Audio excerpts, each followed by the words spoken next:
इंदौर के एमवा अस्पताल में समय पर खून न मिलने के कारण एक मासूम की मौत का मामला सामने आया, जहां मृतक बच्चा पीथमपुर क्षेत्र का निवासी था और अपने जुड़वा भाई के साथ हादसे का शिकार हुआ था। बताया जा रहा है, दोनों भाई घर की छत पर खेल रहे थे, तभी वे हाई टेंशन लाइन की चपेट में आ गए। हादसे के बाद दोनों बच्चों को गंभीर अवस्था में एमवाय अस्पताल में भर्ती कराया गया था। इलाज के दौरान विकास नामक एक बच्चे की पहले ही मौत हो गई थी। वहीं दूसरे बच्चे आकाश की हालत बिगड़ने पर ड्यूटी डॉक्टर ने परिजनों से ब्लड बैंक से खून लाने को कहा। आकाश के पिता का आरोप है कि खून लाने में हुई देरी के कारण उनके बेटे की मौत हो गई। उन्होंने अस्पताल प्रशासन पर लापरवाही बरतने का गंभीर आरोप लगाया।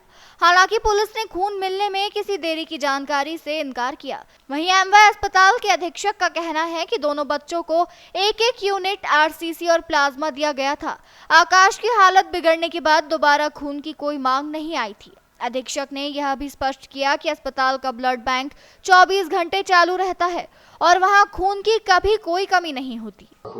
दो बच्चे थे, आकाश और विकास करके ट्विंस बच्चे हैं, जो कि हाई टेंशन लाइन से टच हो जाने के कारण किसी सरिये से उनको बहुत ज़्यादा अत्यंत गंभीर अवस्था में, जली हुई अवस्था में एमवाय हॉस्पिटल के लिए आए थे।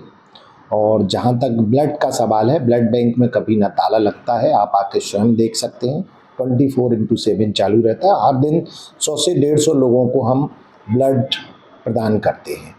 इन बच्चों के लिए भी 9 तारीख की रात में प्लाज्मा और आरसीसी दोनों बच्चों को ब्लड इशू किए गए हैं और उनके सारे डॉक्यूमेंट्स हमारे पास हैं। हर जगह उनकी डेट, टाइम, सब चीज़ लिखा रहता है और पवन करके कोई व्यक्ति है, वो उसके द्वारा ये ब्लड लिया गया है। जहाँ तक टाइम का सवाल है, तो ब्लड बैंक में जो भी ब्लड या मरीज के लिए जो रिक्वायरमेंट आती है, उसमें समय लगता है। उसका हम पूरा ब्लड ग्रुपिंग करते हैं, क्रॉस मैचिंग करते हैं, उसके पश्चात ही ब्लड इशू किया जाता है और इस पूरी प्रक्रिया में कम से कम 1 घंटे से 1.5 घंटे का समय लगता है। ये डिपेंड करता है कि उसे किस कंपोनेंट की रिक्वायरमेंट है। अगर प्लाज्मा की रिक्वायरमेंट, क्योंकि इनको आरसीसी और प्लाज्मा दोनों की ज़रूरत थी, तो प्लाज्मा जो है वो -80 डिग्री पे रहता है और 80 डिग्री से उसको पहले हमें रूम टेम्परेचर पे लाना होता है, था करना होता है। उसमें 30-40 मिनट लगते हैं।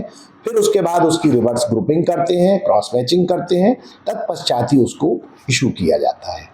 तो उसका कहना था कि कल सुबह 9 बजे के लगभग नहीं, उसको 1 दिन पहले ही ब्लड दिया जा चुका है। दूसरी बार उसकी कोई रिक्वायरमेंट नहीं हमारे पास आई है और दूसरी बार जब तक वो डॉक्टर रिक्वायरमेंट भेजते, उसके पहले ही उसकी डेथ हो गई। यहाँ वो जलने के कारण घायल अवस्था में लाए थे यहाँ, तो एमवाय में लाके उनकी मृत्यु हो गई। वजह क्या बताई है सर? वजह बताए, जलने से बताए हमको। तो करंट लगा था या नहीं, हमको जलने से बताया। फिर उसके पिताजी को पूछा तो उसने बोला वो सरिया खेल रहे थे छत पे, तो सरिया में करंट था बोले, उसी वजह से जल के। कितने बच्चे थे? 2 बच्चे, जुड़वा बच्चे थे, आकाश और विकास। कहाँ के रहने वाले? पिता पवन, ये बिहार के कोटिहार जिले के रहने वाले हैं, बिहार के। यहाँ पीथमपुर सेक्टर 1 में काम करते थे।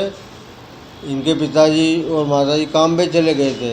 ये छत पे चढ़े खेलने, इनके घर पे रहते थे किराए से। वहाँ चढ़े तो वहाँ खेल रहे थे, वहाँ करंट लग गया इनको। कब यहाँ पर लेकर आए थे? भर्ती करा था, कब मौत हुई? एक कल शांत हुआ है, एक दिन आगे शांत हुआ है।